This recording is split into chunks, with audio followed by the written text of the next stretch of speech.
After RLCS Season 2 finals, after we won, we kind of went into a phase where we were just happy about a win. So we had a bit of a break for a month, and we were kind of late when everyone was playing.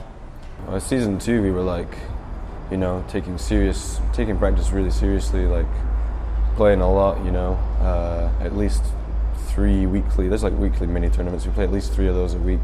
We'd have like replay analysis sessions. We'd like, you know, we took it really seriously, and then we won. And then between seasons, we sort of took, you know, a fair bit of time off. We maybe we're a little bit lazy, and like our practice went from less replay analysis and more just grinding weekly tournaments and stuff.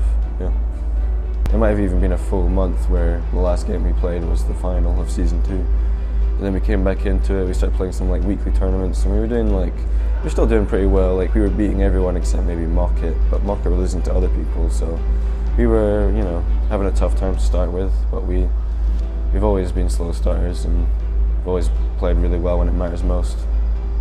During that slow start, I was worried, but it's never like that big of a concern because we always are slow at the start of every season. So I was worried, but I knew we would have been here after all. 2 minutes and 30 seconds into overtime. Marky Duda to Cooks here. What a way to end it. 7 games in, 2 minutes and 30 seconds into overtime. Resident brought the best Resident we've seen all season for them. They played their hearts out. It hurts to watch them go. They almost knocked out the reigning world champions, but Flipside will go to land. I remember on the last day, we needed some just like quite likely results, and things would have been way easier for us. I think Gale Force, if Gale Force had just beaten Leftovers, we would have had an easy top 2 spot into the playoffs. We wouldn't have had to, you know, play Resonant in that first playoff match. But Leftovers reverse swept Gale Force, and it was, you know, it's kind of crazy. We went from like thinking we had an easy spot to, okay, we're gonna have to fight for our spot. I knew they are a fast team that just plays well against us, especially on scrims and private matches. I knew how they played, and I was kind of scared because that was our only ticket to get here. We were confident. Resonant were not in the same, you know, they were good, but like not in the same caliber. They'd given us some tough times in scrims. We knew they were fast and mechanical, but you know, we really thought we were gonna win like probably quite easily, and then obviously we're like 3-1 down. We concede a goal, and it's looking pretty grim for a fair bit.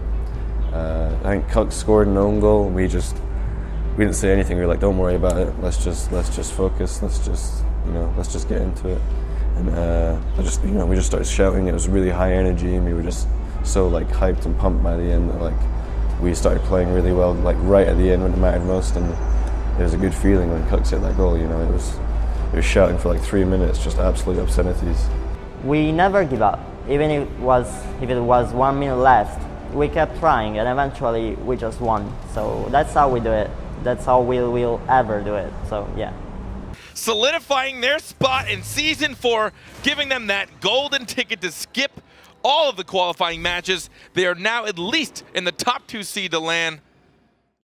Gold Rush was, one of my favorite LAN experiences ever. I mean, like probably second only to winning RLCS. Gold Rush was so much fun. It was a really relaxed environment, you know, really fun. There's no real pressure, you know.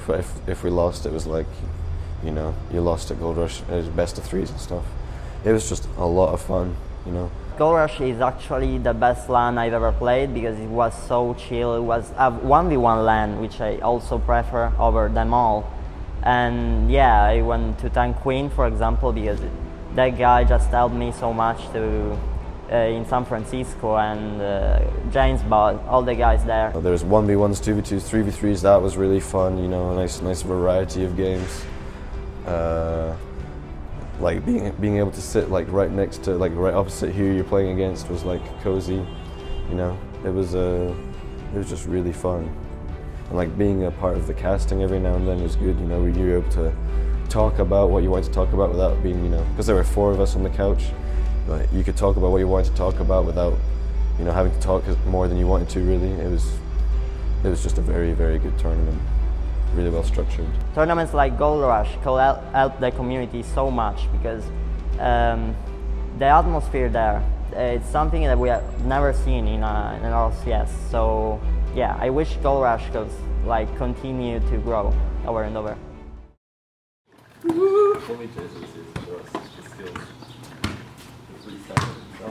We went to New York for our second boot camp, and we were pretty excited because our first boot camp helped a lot, and it was a pretty, you know, pretty sketchy boot camp. It was just in Johnny's, you know, living room. We were sleeping on like pull-out sofas. We were, you know, in one little living room on like little shitty chairs, like, you know, not great setups, but it like really helped regardless. So we were excited to have a boot camp with proper beds and, you know, proper PCs and like, you know, a bit more professional. It's helpful. Boot camps are really helpful.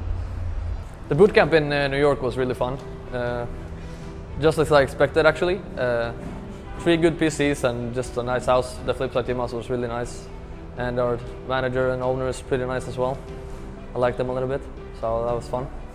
And it's always fun to like be around the team and get some good practice in. At the first boot camp, the thing we improved the most was communication. At the ghetto boot camp in Johnny's, you know, communication and like team fluidity, like passing to each other.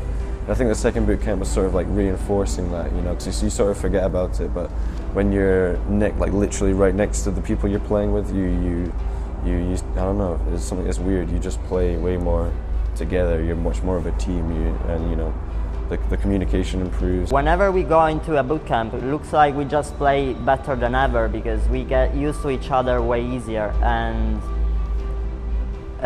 it's always like that. We improved throughout the week. And we still are improving here, doing scrims just in real, because it's way easier for us and it just improves our synergy.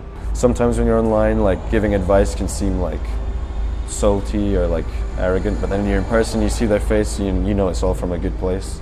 So it brings the team closer together, and you pass much more and you play much more like a team. Boot camps are great. We went to like Times Square as a team. We went to Central Park. You know, we had a few dinners. It was a nice experience. Brought us close together. You know, we went and met some friends of Flipsides. Chilled out, played some video games. It was a good time. After the boot camp in New York, I was feeling way more confident than before the boot camp because we haven't really been playing that well.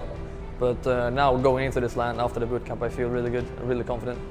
Coming into season 3, we weren't as confident as last season. You know, we didn't win regionals. We'd struggled a little bit in league play, but we had some really good scrims at boot camp, so we were pretty confident. We still think we're the favourites. We still think we're going to win, but it's going to be harder than last season for sure. Like NG are playing well.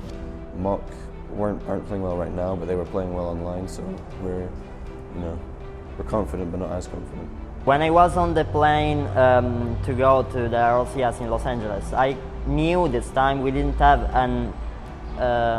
a favorable chance to win this RLCS because teams now are just much better, and I knew that if we don't try hard, we will never gonna win. So we are just here trying our best to keep the title just in our hands. The Flipside offense up in aggression. 2 minutes of overtime now in game number 5. Good stop there. Coming out from Dapper as they send that to midfield. Marky will have control, but does he have enough boost to do anything useful? Miho will see that one away. Breezy to Marky. Cooks is waiting for that pass. He'll be up quick. He does off the backboard. A second touch from Cooks there. Oh my goodness, Cookser! And Cooks there for Flipside Tactics. Always coming out clutch. Will grab themselves a win to move them. I knew just before the series against Selfless that it was gonna be tough because all 3 of those players are quite fast, which means that we had to adapt in a way that we are not used to, since we tend to do ground passes and stuff like that. It just doesn't work against fast players. Selfless series was not the way we planned it to be. We were down, I think, was it 3-2 in that game or something? And then it was, no, 2-1 I mean. And then it was like 10 seconds left and we were like starting to panic a little bit because if we didn't score we would like go to the loser like instantly. And somehow in the last 1 second of the game Cooks just scored out of nowhere. So, and then we won the overtime after, so that was great. Eventually we managed to come back at the end when obviously our play style wasn't working that well. We just managed to make a comeback at the end. The final countdown happening, 10, 9, 8, as it goes. Can they get this ball into the blue? Greasymeister down, 3, 2, the ball's on the ground. Fireburner just has to kill it, but he punts it high. Garrett G will follow through, he'll let it touch, and RG has beaten Flipsid. The series against Energy, when we were going in, we thought we were definitely going to win. We destroyed them in scrims. We were playing well. We were playing some good stuff in practice games. For the series against Energy, I was pretty confident because we were screaming everyone and winning that morning. The game came about when we were a bit slow to start. Once we got going, we were definitely better than them. We were scoring loads of goals. We were scoring when we felt like it, but we left it too late. We left it way too late. It was two games down before we started playing well. We did really get going in the first 2 games. We just conceded stupid goals, rotated poorly. But towards the end, in the 3rd and 4th game, we started playing properly and we were like owning the game, like we had full control. And in the last game, we had a bad start again. Conceded 3 goals really fast. And then towards the end, we scored 2 goals, but we couldn't tie it up, so we lost 3-2 in the last game and went to the losers. They managed to win. I mean, it happens. It was pretty even, and they deserved it. 8 seconds remaining. The leftovers, the team that came from nowhere. Nobody wanted them, but they are going to take out the world champions. We never really got going. We were panicking. We weren't throwing passes at each other properly. We were rotating kind of weird. It just wasn't our day. I mostly thought it would have been an easy win for us. However, they are good players, obviously, so we weren't playing that well. None of us 3 was playing well, so... We had a good start, 1-2 in the first game, and then everything just fell apart for some reason. We didn't rotate properly, had really bad touches, and individually poor performance, which made us lose 3-1.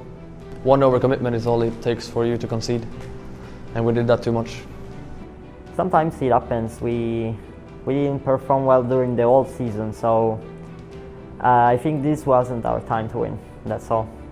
What I learned this season was that we can never take our skill for granted. We need to keep working towards success. Even though we are the best, we need to maintain that much better than we did this time. So put in the hours and put in the work to stay on the top. I think during this off-season I will try to improve myself individually first, because I feel like I'm slowly fading away. So I will for sure put in a lot of hours just to improve my individual skill, and hopefully get some improvement with my teammates, get scrims on, because I don't think they want to just go away from the scene. We're gonna stay here and we're gonna try over and over every time. Of course, if we put hours just to improve, just as we did for the RLCS 2, we will still be first in the world. I'd like to say to the fans, cheers for coming. It's nice having people, come around and say, well done, well played, good luck. Generally positive vibes. It's nice having that around. So, cheers. All 3 of us are the best, and I can say that we are the best, even though we didn't practice and we didn't deserve to win. That doesn't mean that we cannot come back. We will come back.